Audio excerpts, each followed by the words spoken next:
Bueno, buenas tardes con todos. Bienvenidos a esta nueva entrega de Detrás del Pizarrón, un espacio donde podemos llegar a conocer mejor a nuestros docentes UDLA y aprender de sus expectativas personales y profesionales. Hoy nos acompaña un docente destacado de nuestra comunidad educativa, Matías Santana, PhD en Organization and Management de Capella University, Minneapolis. Destacado consultor en el sector público y privado, colaborando con distintas empresas, tales como la Empresa Pública Metropolitana de Hábitat y Vivienda, la Empresa Municipal de Urbanización y Vivienda de Cuenca, también conocida como MUBI, el Gobierno Provincial de Pichincha, la Alcaldía de Puerto Viejo y Local Consult Consultores Asociados SRL. Actualmente se desenvuelve como docente e investigador de la Universidad de las Américas. Es un placer tenerlo hoy con nosotros. Muchas gracias, Nicolás. Buenas tardes. Un placer estar aquí contigo y con ustedes. Sabe, profesor, que como le mencionaba, yo nunca lo he tenido como docente, pero tras revisar un poco su información como profesional, me ha parecido algo muy interesante este tema de las consultorías. Yo sé que usted ha manejado, ha sido un consultor, pero sí es experto, es muy hábil en el tema, ha realizado consultas en varias empresas a lo largo del país. Y yo quisiera preguntarle, en base a su experiencia profesional como consultor, ¿cuáles son sus recomendaciones para los estudiantes que piensan seguir esta rama? ¿Cuáles son las principales destrezas que un consultor debe tener? Ok, gracias por la pregunta, Nicolás. Esencialmente, la primera cosa que tú tienes que hacer es determinar un segmento de mercado que no haya sido atendido previamente. Es decir, tú tienes consultores financieros generales por montón, tienes consultores de mercadeo por montón. Pero, por ejemplo, nosotros nos dimos cuenta, cuando digo nosotros, hablo de mi esposa y de mi persona, nos dimos cuenta que, por ejemplo, en el tema de alianza público-privada, había muy pocos consultores aquí en Ecuador. Y decidimos entonces incursionar en esa área que es una mezcla de negociación, una mezcla de finanzas, una mezcla de contratación, derechos, es decir, es un campo muy, muy específico y que era poco explotado. Y por esa razón, como dice el dicho, el que pega primero, pega dos veces, ¿no? Cuando se hizo el primer trabajo exitoso de una alianza público-privada con el municipio de Santo Domingo, eso nos abrió las puertas no solamente en términos nacionales, sino en términos internacionales.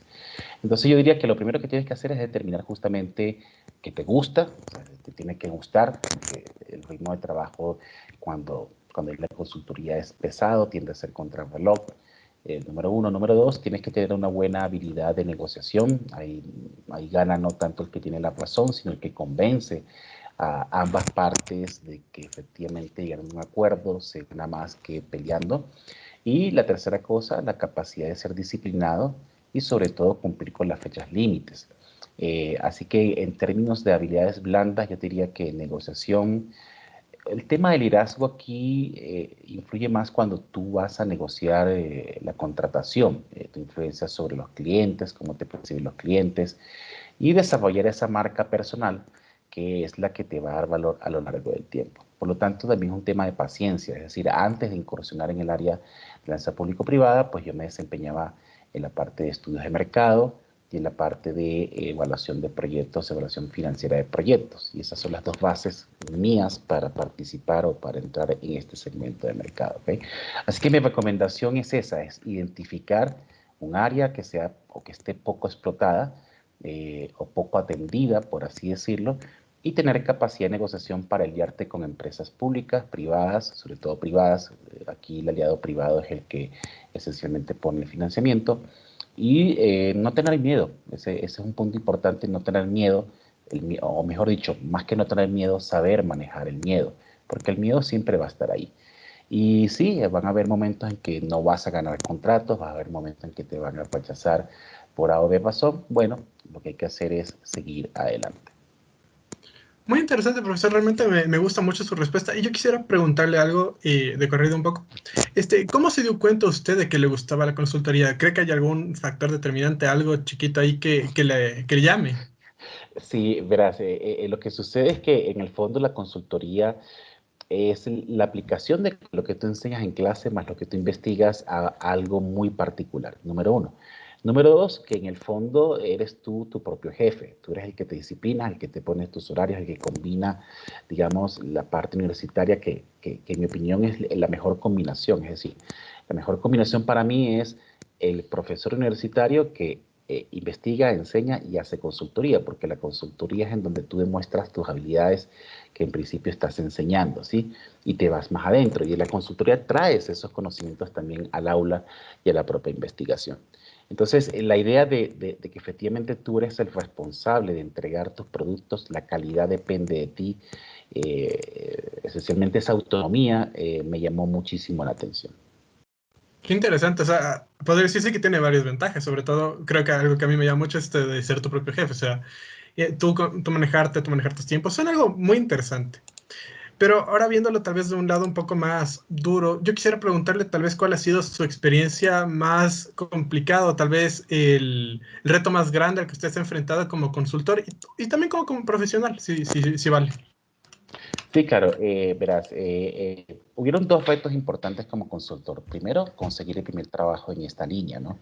Que no es fácil porque esencialmente es un tema de trabajar con alcaldes, con prefectos y con empresas usualmente internacionales que son las que tienen el músculo financiero para financiar proyectos de agua potable, proyectos de gestión de residuos sólidos, proyectos de, vamos a llamarlo así, saneamiento, vialidad. Es decir, hay una serie de proyectos donde el Estado actualmente no tiene los recursos y por lo tanto el privado puede aportar con su gestión y con los recursos financieros. Entonces, el ganar el primer concurso, y el primer concurso, porque esto es por concurso público usualmente, ¿no? Y después que efectivamente la alianza se dé, porque tú puedes ganar el concurso, puedes preparar los papeles, pero que un privado diga, sí, yo quiero invertir, ese realmente es el triunfo. Entonces el miedo de que nuevamente ningún privado se presente. Entonces, tu trabajo no es solamente preparar los documentos, sino hacer contacto con los privados, mostrar el proyecto, casi que tú vender el proyecto como si fueses tú el público, ¿ok? Y convencer al público de que el privado que está seleccionando es el adecuado, que igual también va por concurso público. Ese fue un reto grande. Otro reto importantísimo, yo creo que fue, que sería el primero, es cuando yo dicté mi primera clase hace 30 años. Es decir, por más preparado que tú vayas, etcétera, la primera clase es la primera clase. Entonces, el dominar la voz, el dominar, el no ponerse nervioso, sobre todo ponerte los zapatos del estudiante, de si efectivamente lo que tú estás mostrando se está entendiendo o no. Estoy hablando de una época en donde la metodología o la pedagogía era muy diferente, la época donde el docente llegaba con el tema, enseñaba el tema, pizarrón, tal, y chao. ¿Ok? Pero aún así uno se daba cuenta de que contribuye mucho al aprendizaje del estudiante el saber por parte del estudiante que el profesor está ahí para apoyarlo y no para castigarlo. ¿Okay? Eso me empezó a dar muy buenos resultados. Es diferente a convertirse en amigo del estudiante, eso es otra cosa y eso debe ocurrir ya fuera del aula y fuera de la materia. Pero te cuento una cosa, varios de mis primeras consultorías salieron justamente por ex estudiantes míos que decían, Matías sabe esto, vamos a llamarlo a ver qué pasa. Y de ahí se consolida una relación que con varios estudiantes míos de aquella época y de la época, digamos, más reciente, hace unos 5 o 4 años, persiste. Así que si lo ves fríamente, tu mercado futuro de clientes los tienes en el aula. Y esa es la visión con la cual, digamos, uno debe manejarse. No son estudiantes, somos iguales. Yo tengo un rol ahorita, tú tienes otro rol. Y mañana los roles se pueden invertir. Mañana tú puedes enseñarme a mí y yo aprender de ti. ¿Okay? Entonces, esa visión me ha dado muy buenos resultados. Sabe, profesor, que es la primera vez que un docente me cuenta algo por el estilo. Realmente yo no sabía que existía este tipo de visión, pero me gusta mucho. O sea, es verdad como tenemos actualmente roles y esos roles pueden invertirse en un futuro. Y tomando un poco el tema este de la enseñanza, yo quisiera preguntarle, ¿qué le convenció a usted de ser docente sobre todo de la UDLA, así Mm. en donde estamos ahorita? Y si tuviera que elegir entre ser investigador o dedicarse a la docencia, ¿qué preferiría usted, personalmente? Bueno, la primera pregunta es fácil, la segunda es tricky, ¿ok?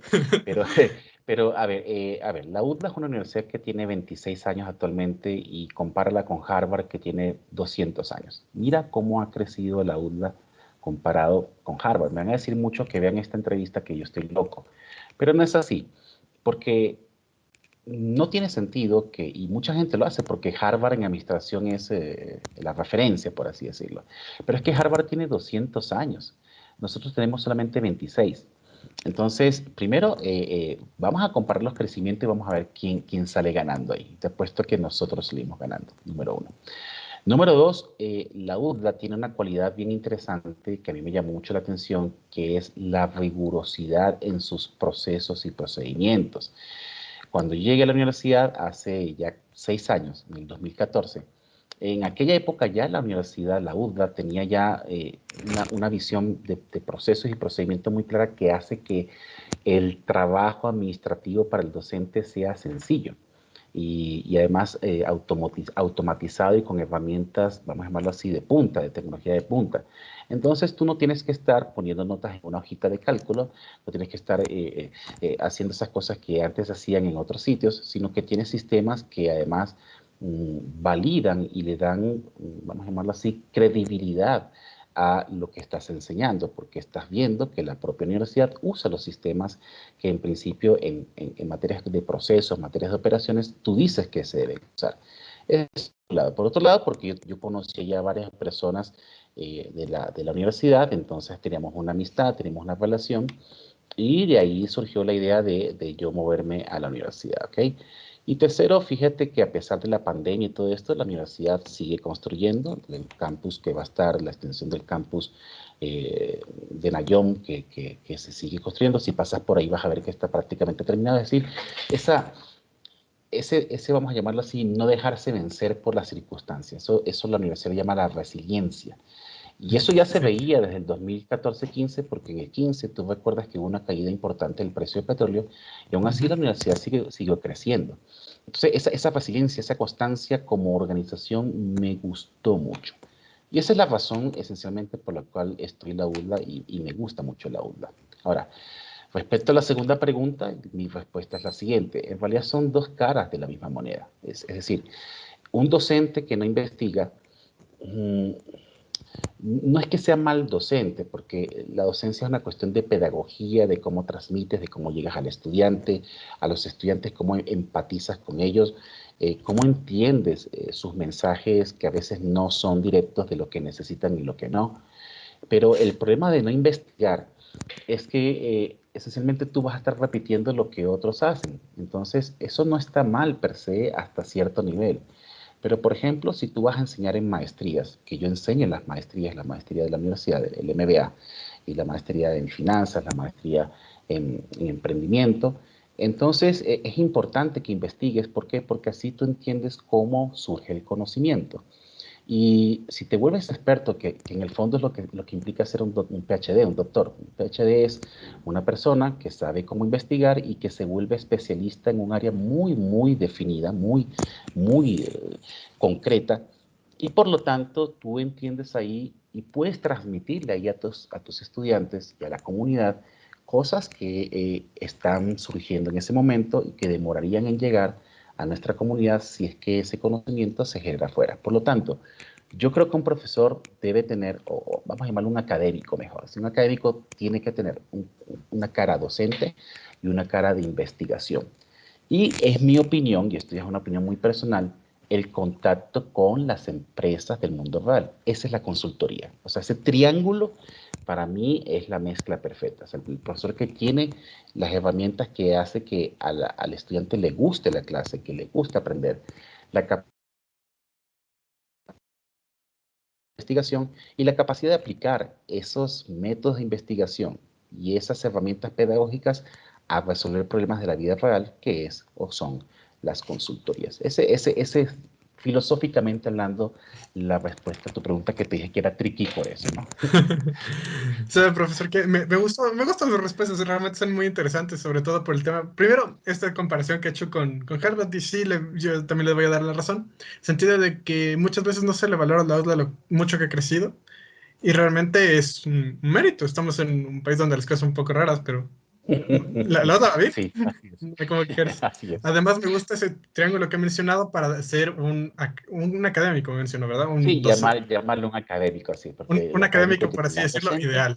claro, Sí, me ha gustado mucho. exactamente.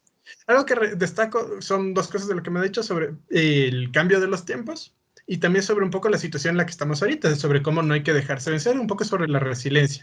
Y ahí quería hacerle una siguiente pregunta y más que nada enfocado a este tema de la pandemia, usted ya sabe cómo ha sido, que no se puede salir. Yo le quería preguntar si es que tal vez usted ha realizado alguna asesoría durante la pandemia y además quisiera saber si es que tiene algún consejo para las empresas en la vida post-COVID, o sea, después de la pandemia, después de todo lo que estamos pasando. Sí, cómo no. Sí, efectivamente, hubo un contrato que salió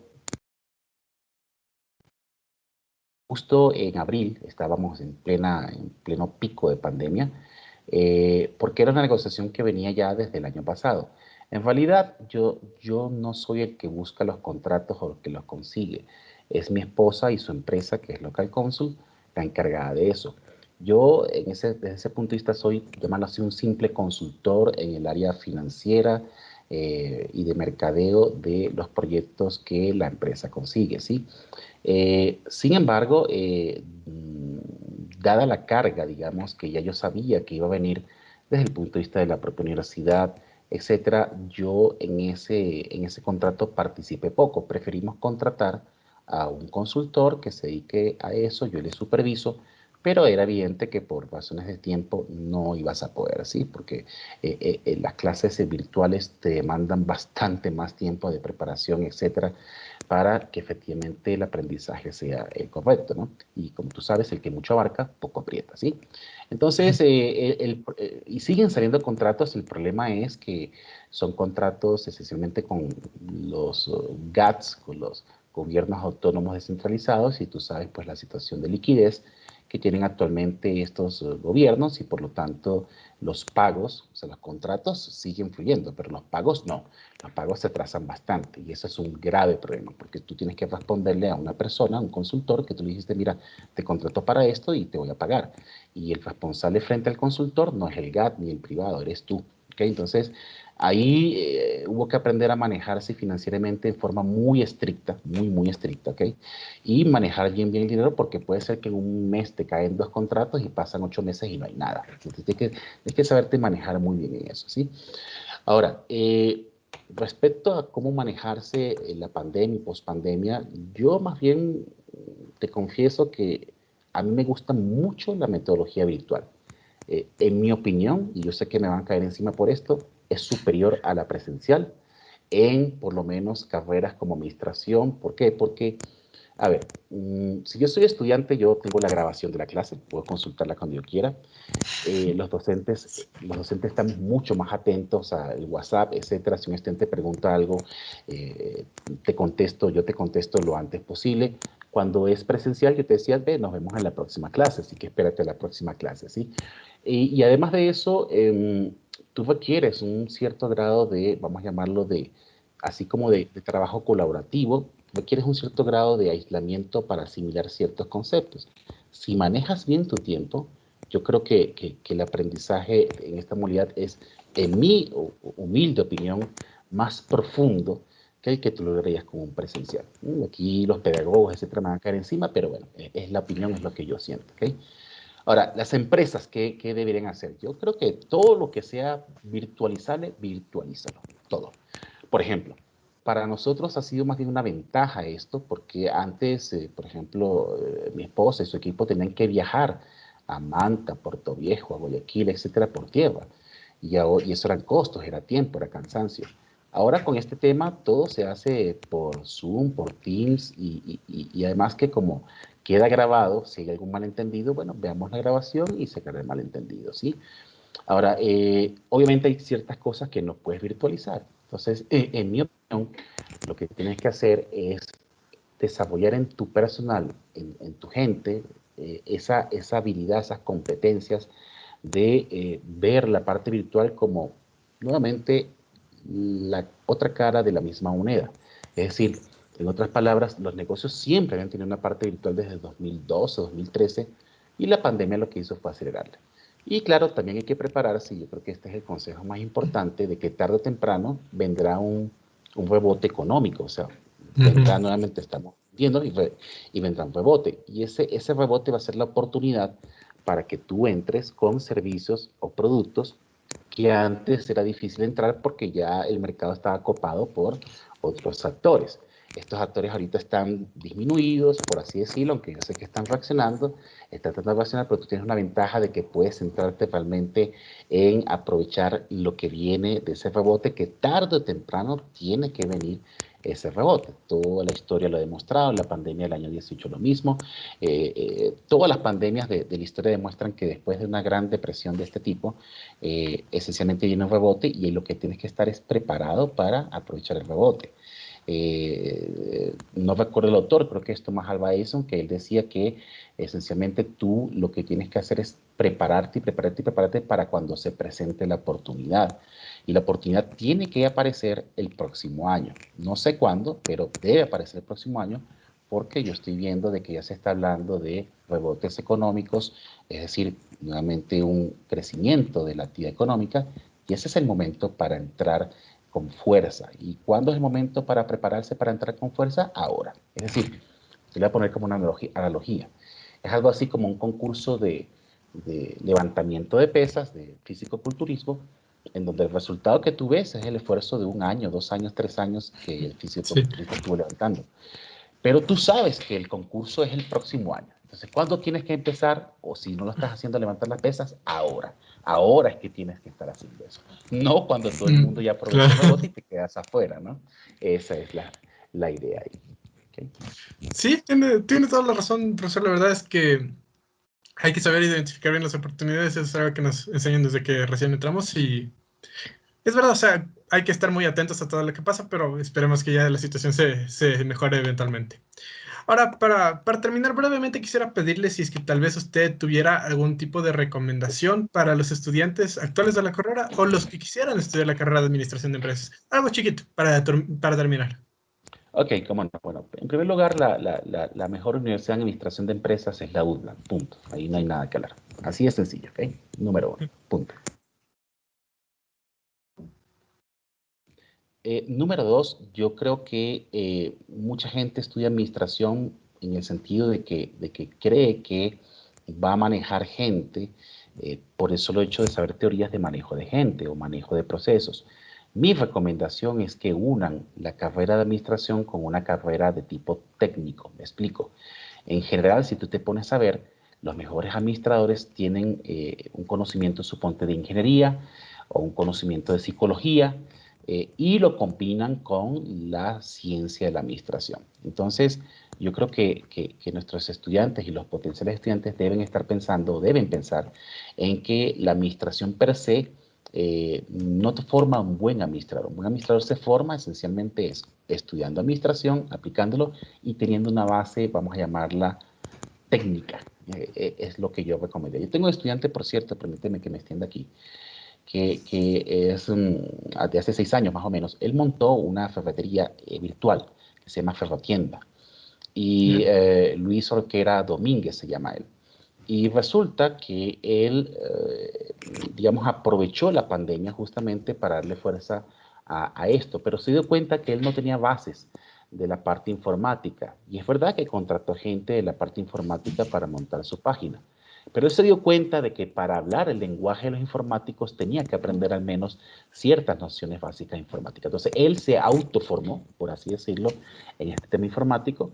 Yo mantengo un contacto frecuente con él y me dice que ha sido la mejor decisión, porque ahora tiene el poder de las herramientas administrativas combinadas con el conocimiento de cómo funciona el tema digital ahora. Esa es mi recomendación, o sea, no quedarse solamente con el conocimiento administrativo, necesitas más. E igual, la gente que estudia una carrera técnica, tarde o temprano va a tener que saber cómo administrar las cosas. Así que para mí la parte técnica y la parte administrativa son en el fondo otra vez dos caras de la misma moneda, que es tu carrera profesional y tu desempeño, no como administrador o como técnico, sino tu desempeño como líder de una empresa que se dedica a hacer algo técnico y se administra con base a la ciencia de la administración. Sabias palabras, profesor. Realmente le doy toda la razón. No nos podemos quedar solamente con nuestro conocimiento teórico de administración, sino que al rato de ponerlo en práctica siempre es bueno tener un poquito más. Pero bueno, bueno, hemos terminado con la entrevista. Realmente le doy muchísimas gracias de parte de todo el Club de Emprendimiento y Administración, además de la comunidad educativa de la OSLA, puesto que estoy seguro que les gustará mucho esta entrevista. Yo soy Nicolás Cáceres, le agradezco muchísimo nuevamente por su tiempo, por su esfuerzo y sobre Es un todo por placer. compartirnos su conocimiento que realmente es muy valioso para todos los que verán la entrevista. Espero a Solamente me queda una todos, pregunta, Nicolás. diga, Solo tengo una pregunta. ¿Cuándo te vas a inscribir en uno de los cursos que yo dicto? qué buena pregunta, profesor. Tengo que hacerlo, tengo que hacerlo. Si me lo han Te espero, recomendado. ¿no? Serás bienvenido, ¿ok? Muchísimas gracias, profesor. Doy por terminada la entrevista. Espero que todos los que estén viendo la disfruten y muchas gracias, profesor, por todo lo que todo lo que nos enseña a través de esta entrevista y todo lo que nos enseña en las clases diarias. Un Muchas gusto, gracias. Nicolás.